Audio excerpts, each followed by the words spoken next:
All right.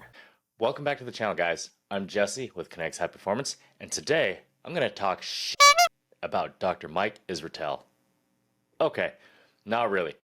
Dr. Mike has a PhD in sports physiology, is a legend in the fitness world, and I've got huge respect for him. But his latest video is a perfect chance to highlight a key point. To be your best as an athlete, you need to train for specific adaptations.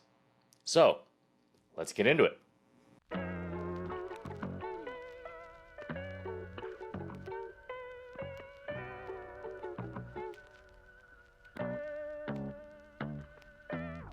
Now, a lot of you watch both Dr. Mike's videos and mine, and that crossover can create confusion.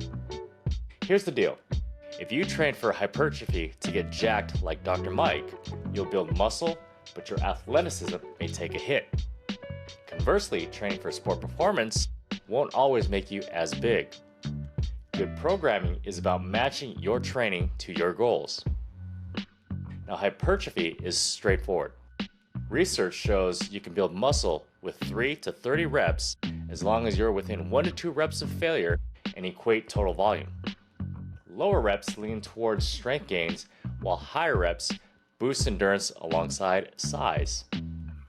But athleticism, think strength, power, agility, endurance, and coordination, demands a broader approach tailored to dynamic, real-world demands.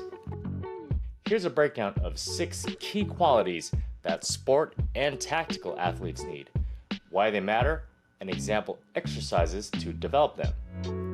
These set you apart from bodybuilding's focus of aesthetics. First up is tendon strength and resilience.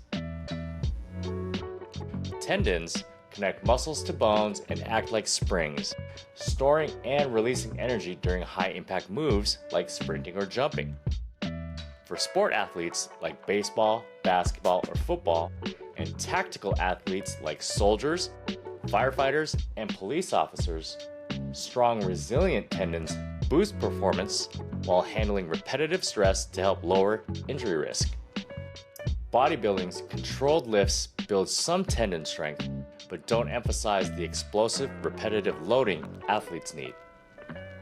Some exercises you can do to build tendon strength and resilience are plyometric jumps. Box jumps or depth drop jumps train tendons to absorb and produce force fast. Bounding or explosive long strides with powerful push-offs and controlled landings. Not whatever is happening here. Next up is maximum force production. This is your ability to generate raw strength to overcome resistance, like tackling an opponent in football or lifting heavy gear as a firefighter. Athletes need functional strength across multi-joint movements, unlike bodybuilding's focus on isolated muscle aesthetics. Examples here include heavy compound lifts. Think barbell squats, deadlifts, and overhead presses. Compound lifts engage the whole body for maximum force. Sled pushes or pulls. These mimic real-world tasks by generating force against heavy, uneven loads. Next up, high rate of force development, or RFD. RFD is about producing force fast, the key to explosive power. Sport athletes need it for quick sprints or jumps, and tactical athletes need it for rapid reactions like moving through obstacles or handling weapons. Bodybuilding's slow, controlled reps don't train the nervous system for this speed. Some example exercises are Olympic lifts, clean and jerks, or snatches for full body explosive coordination, or kettlebell swings. These teach hip-driven power for explosive movements. Then we have work capacity and endurance. Sport and tactical athletes must sustain high-intensity efforts over long periods of time, like a soccer player running for 90 minutes, or a firefighter navigating a burning building. this requires aerobic and anaerobic endurance. Bodybuilding's short sets with long rests don't build this level of stamina.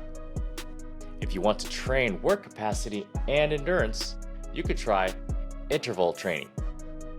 High-intensity sprints on a track, rower, or bike with short recovery periods. Or circuit training, back-to-back exercises like push-ups, squats, and pull-ups with minimal rest to boost muscular and cardiovascular endurance. Sport and tactical athletes also require agility and coordination. Agility lets you change directions quickly while maintaining control, like dodging an opponent or navigating obstacles. Coordination ensures smooth integration of body parts for complex tasks. Bodybuilding's linear lifts poorly develop these dynamic motor skills. Example exercises include ladder drills. Improve foot speed and rhythm with agility ladder patterns. Cone or light drills. Practice quick direction changes with cone or reaction light setups. And finally, power endurance. This is the ability to maintain explosive efforts over time, like repeated jumps in basketball or climbing walls in a tactical scenario. Bodybuilding focuses on single high-force lifts, not sustained power output. Example exercises include repeated jumps, things like pogos, box jumps, or broad jumps with minimal rest between sets. Burpees combine squats, push-ups, and jumps for full-body power endurance. And high-rep squats. Perform 20-plus explosive squats with minimal rest to mimic repeated efforts. 20s are my personal favorite, but I can't tell if it's because of their effectiveness or because of all of the wonderful reactions I get from my athletes that perform them.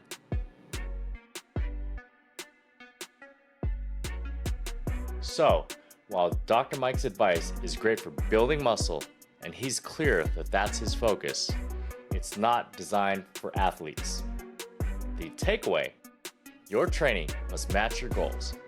If you're a sport or tactical athlete, prioritize tendon resilience, explosive power, agility, and endurance to build a body that's not just strong, but functional and resilient. Your body is like a high-performance race car. Bodybuilding is like adding a bigger engine to that car, making it heavier and more powerful in a straight line. But for racing, you also need incredible brakes, responsive steering, and a finely tuned suspension to handle corners and bumps. Training for performance means not just building a bigger engine, but optimizing every system: your brakes, steering, and suspension, so the car can handle the entire track, not just the straightaways. Now, if you want to dive deeper into these concepts or need specific programming tips, drop a comment below. Thanks again for watching, and I'll catch you in the next one.